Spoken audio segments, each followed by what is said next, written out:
It's day 3 of our family trip out west. Day 1 was to Zion National Park.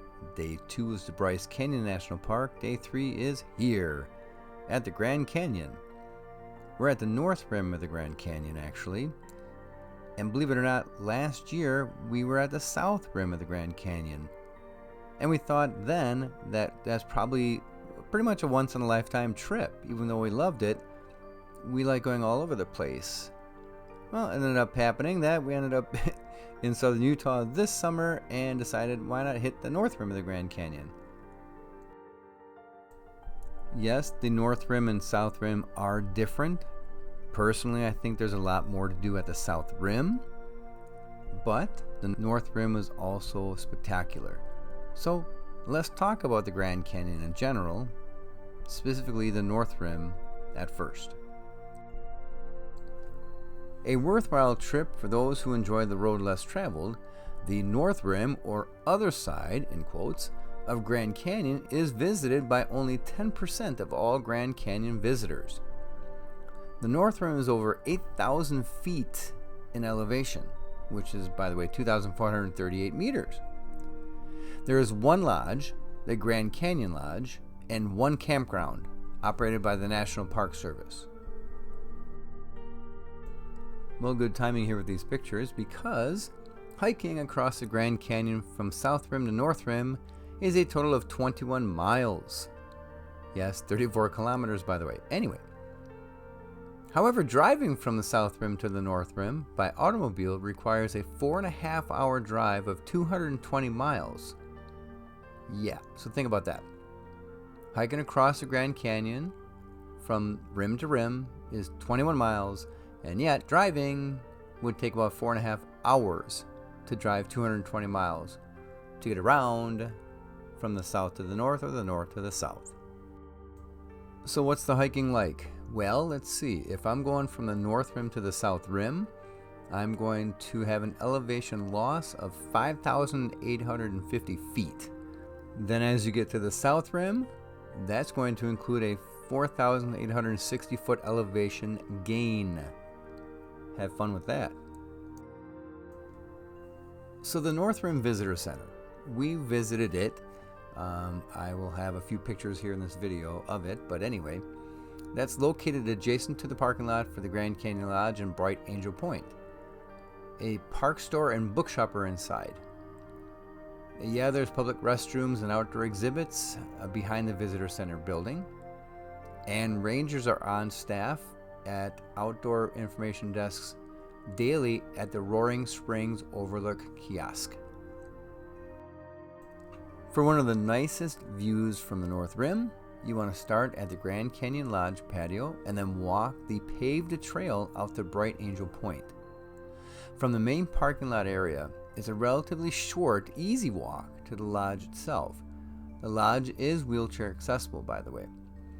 Now, from the lodge, you're going to take the paved Bright Angel Point Trail, which is only about a half a mile round trip. It's going to lead you out to the spine of the ridge to the Bright Angel Point. This trail is steep in places with drop-offs and stairs, but provides dramatic views into Roaring Springs and Bright Angel Canyons. How would you like to ride a mule? Wouldn't that be nice? Yes, they are available at the North Rim. There's a website you can access or a phone number to call for more information about booking a trip. Trail rides are offered between May 15th and October 15th.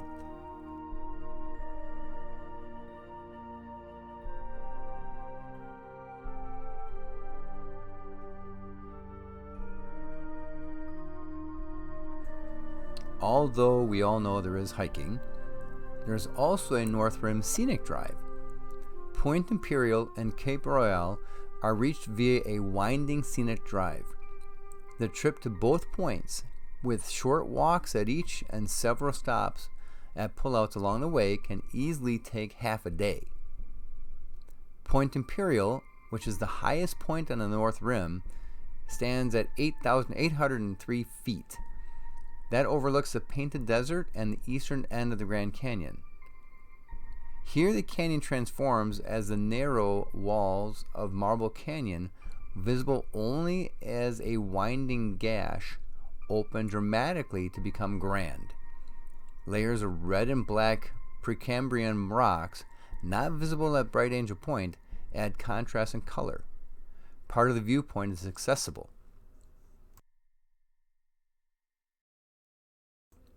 Cape Royale provides a panorama up, down, and across the canyon. With seemingly unlimited vistas to the east and west, it is popular for both sunrise and sunset. The sweeping turn of the Colorado River and Unkar Delta is framed through the natural arc of Angel's Window. Look for the Desert View Watchtower across the canyon on the south rim. This popular viewpoint is accessible via a paved level trail.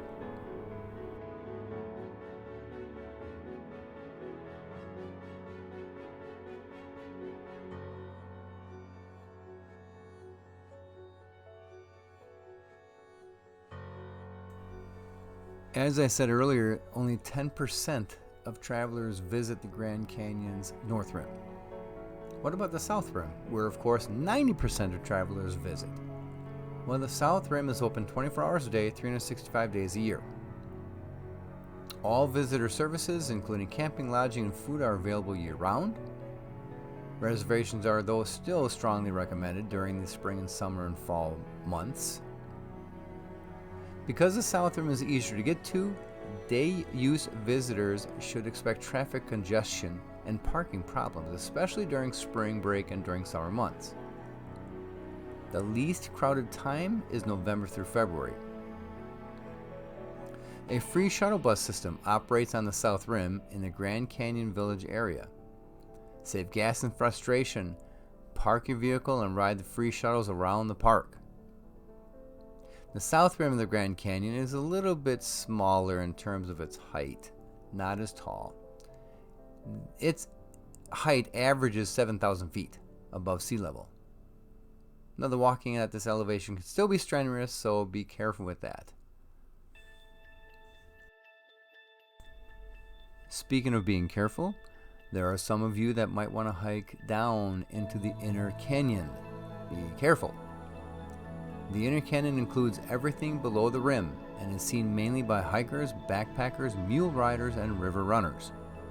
The inner canyon is a harsh desert environment with very little shade, and summer temperatures are well over 100 degrees Fahrenheit or more than 38 degrees Celsius. When I say well over, I mean well over. When we were there last year, the day we left, we found out that that particular day someone had died in the inner canyon because they weren't prepared enough. They didn't have enough water. And if you want to hike from the north rim to the south rim or south rim to the north rim, I'm telling you right now that it says for statistics that 95% of those that hike from rim to rim do it as an overnight hike.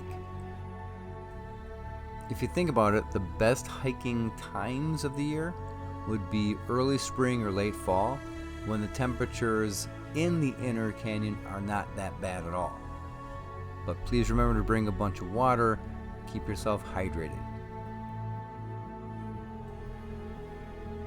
I'd like to thank nps.gov, by the way, that gives me this information, a lot of this information I'm sharing with you. And something I enjoyed reading was a safety message. The fact that the Grand Canyon is in a remote part of the country. So, okay, great. So, what do you do about it? Well, how about bringing an extra set of car keys, as it could be a long wait for a locksmith. There is an automobile mechanic on the south rim, by the way, but only for minor repairs. So most likely the car will have to be towed to Flagstaff or Williams, Arizona.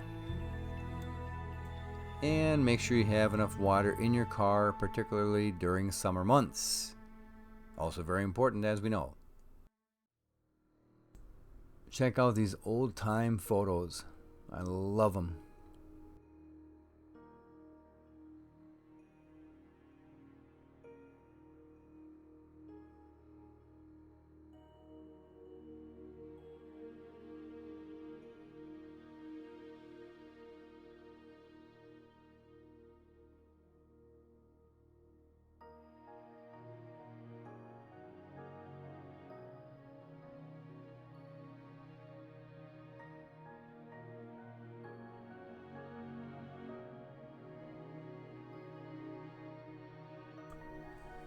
Now, even though you can see across the Grand Canyon from the south rim to the north rim, or vice versa, it is interesting that the elevations are so different enough that the weather is affected so much, and therefore it affects the visitor center hours on the north rim compared to the south rim. For example, the north rim visitor center park store, the visitor center hours, during our normal season, which is between May 15th and October 15th, the visitor center is open from 8 in the morning to 6 at night. Okay, fine. Now, if I look at the South Rim's hours, during those same months, the South Rim's visiting center hours go from 8 in the morning to 4 in the afternoon. Not 6 like the North Rim, but 4 in the afternoon. That's all well and good, but now let's talk about holidays and talk about the winter months. You see, for the South Rim, the holidays, all the holidays and the winter months, they're open from, the visiting center is open from 8 in the morning to 4 in the afternoon again. Again, that's the South Rim. The North Rim, well, let's see, the holidays. Looking through the list here, the holidays, well, it's going to be closed for pretty much, I would say, half of the holidays, and open during, the nice months of May, June, July, September, and October from 8 to 6. However, from October 16th to May 14th, again, think about that, what that says. From October 16th to May 14th, the North Rim Visiting Center hours are basically closed. You cannot visit the North Rim Visitor Center from October 16th all the way through May 14th. It is closed. And yet, the South Rim Visitor Center is open all year round. And pretty much open all year round from 8 to 4. 8 in the morning to 4 in the afternoon. So that's a huge difference.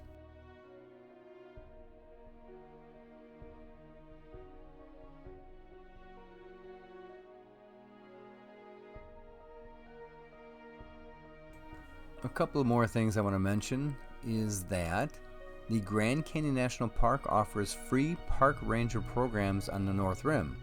Learn about geology, plants, animals, and people during walks, talks, hikes, and other ranger guided experiences. Programs may be canceled in inclement weather or during special events. I made it. I do enjoy the fact that some people have to be told, for example, to keep wildlife wild. Approaching and feeding wildlife is dangerous and illegal. Some people have to be told, have to be reminded of this. I just laugh about that. Bison and deer can become aggressive and will defend their space. Really? Keep a safe distance of 2 bus lengths or 100 feet from all wildlife. Do not feed the squirrels, even the little fat ones. They will bite and can carry diseases. Ew. And here's some more advice that would be great to, heed. Great to, know as a human being. And then that is, stay behind railings and away from cliffs. Hold on to children, they say. And do not back up without looking around you. Really, yeah. If you're near a cliff face, don't back up to get a really cool selfie. Be aware of your surroundings. Wow, hey, some good advice. I know I'm sounding facetious, but come on, it just amazes me how there are people out there in the world that are that brainless. For example, they also have on here, hikers and wildlife can be injured. Really, they can be. How is that? Oh, that's by rocks, coins, and trash tossed over the edge of the Grand Canyon, and rocks dislodged by walking off trail. Weird, hey? Shocking, isn't it? Not to change the subject, but you want to get married? Go for it, here at the Grand Canyon. So, our family enjoyed the north rim of the Grand Canyon, for sure.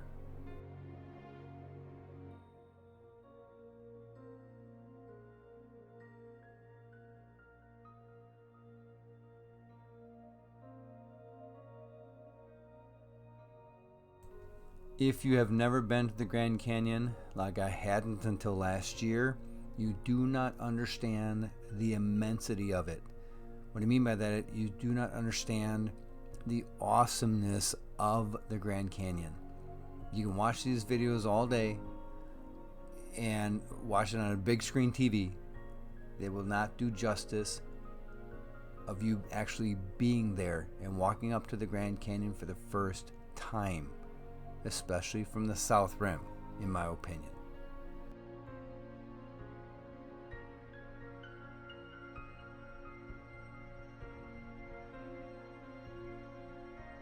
I remember last year, before I went to the Grand Canyon for the first time with my family, reading Facebook posts and watching YouTube videos of people's reaction as they walked to the Grand Canyon for the first time.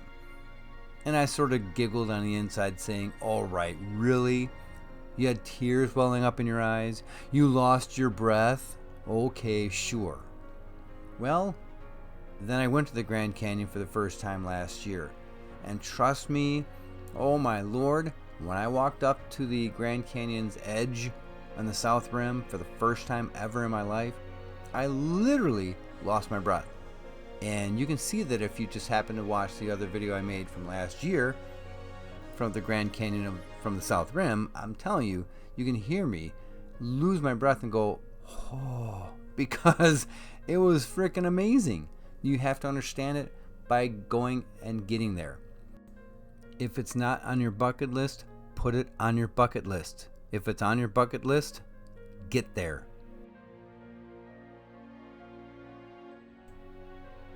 I really hope you enjoyed this tour, and I really hope you get over to the Grand Canyon.